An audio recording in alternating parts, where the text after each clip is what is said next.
अब मैं आपको मेरे आंसर राइटिंग के बारे में बताना चाहूँगी।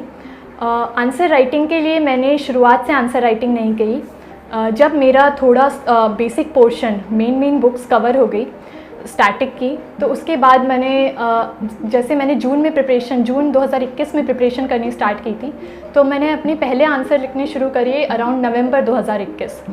तो वो आंसर्स बहुत अच्छे नहीं थे, बट मैंने स्टिल सोचा कि थोड़ा बहुत लिख के देखते हैं। तो इनसाइट्स का प्लेटफॉर्म मैंने इसलिए यूज़ किया, सिक्योर इनिशिएटिव, और प्रीवियस ईयर क्वेश्चंस जो यूपीएससी के आए थे उनको मैंने हर रोज़ 2-2 क्वेश्चन 2-3 महीने के लिए ही लिखा, जनवरी तक, नवंबर से जनवरी तक, एंड एनालाइज़ किया कि मैं किस प्रकार के आंसर लिख पाती हूँ। और बहुत गलतियाँ होती थी, बहुत लंबे लंबे आंसर होते थे। शुरुआत में तो 10 मार्कर के लिए 15 से 20 मिनट भी लग जाते थे, जो कि बहुत ज़्यादा हैं। बट फिर मैंने मार्च से फिर अपने प्रीलिम्स पे फोकस कर दिया, और एक बार जब प्रीलिम्स क्लियर हुआ तो प्रीलिम्स के बाद मैंने फिर से आंसर राइटिंग पे बहुत फोकस किया। और इस बार मैंने टॉपर्स कॉपीज़ को रेफ़र किया, तो मैंने उनसे प्रेरणा ली आंसर राइटिंग की।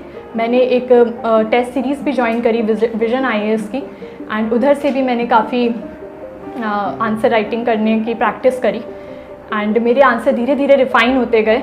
मैं पॉइंटर्स में आंसर जनरली लिखती थी, और फॉर्मेट यही रहता था। शुरुआत में आपका इंट्रोडक्शन में मैं या तो डेफिनेशन देने की कोशिश करती थी, या अगर कोई फैक्ट होता था, जैसे GS2 में आप आर्टिकल मेंशन कर सकते हैं, GS3 में भी आप बहुत सारे डेटा मेंशन कर सकते हैं, इकोनॉमिक सर्वे का डेटा हो गया या कोई और डेटा।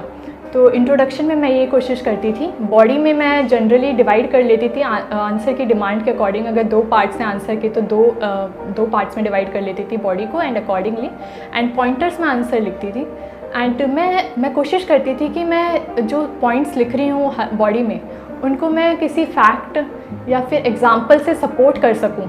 तो मैंने ये एक्सरसाइज प्रीलिम्स से मेंस के बीच में करी थी, जब मैंने बहुत सारे एग्जाम्पल्स और फैक्ट्स कलेक्ट कर लिए थे, और मैं कोशिश करती थी कि मैं जितना भी हो सके इन सब से सपोर्ट करूं, और जहां हो सके कोई भी फिगर या फ्लो चार्ट या डायग्राम बना के अपने आंसर्स को एक्सप्लेन कर सकूं, क्योंकि मुझे लगता है कि इससे आपको थोड़े बहुत आधा एक नंबर हो सकता है एक्स्ट्रा मिल जाए। बाकी कंक्लूजन में मैं कोशिश करती थी कोई SDG गोल्स से कंक्लूड कर दो, या आर्टिकल से कंक्लूड कर दो, या आपको कोई इनोवेटिव कोट आता हो, नहीं तो कोई सिंपल सी आप कंक्लूडिंग लाइन भी लिख सकते हैं। बट सबसे मेन बात है, आप कोशिश करें कि आप टाइम पे आंसर लिखें। शुरुआत में हो सकता है दिक्कत हो, शुरुआत में आपको टाइम लग सकता है, बट आप एक स्टॉप वॉच या टाइमर रख के लिखें, और धीरे धीरे आप नोटिस करेंगे जैसे जैसे आपका रिवीजन बढ़ता है, आपकी सब्जेक्ट पे कमांड बढ़ती है, तो आपका आंसर राइटिंग का टाइम भी धीरे धीरे कम होता चला जाएगा। और आप 10 मार्कर्स को कोशिश करें कि 7 मिनट में करने की कोशिश करें आखिर तक, और जो 15 मार्कर्स होते हैं उन्हें आप 9 से 10 मिनट का टाइम लेकर करने की कोशिश करें। टाइम सबसे इम्पॉर्टेंट फैक्टर है इधर, दो कंटेंट भी बहुत इंपॉर्टेंट है, मगर टाइम का ज़रूर ध्यान रखें, और विश्वास रखें कि अंत में आप रिपीटेड प्रैक्टिस के साथ उस टाइम तक आ जाएंगे।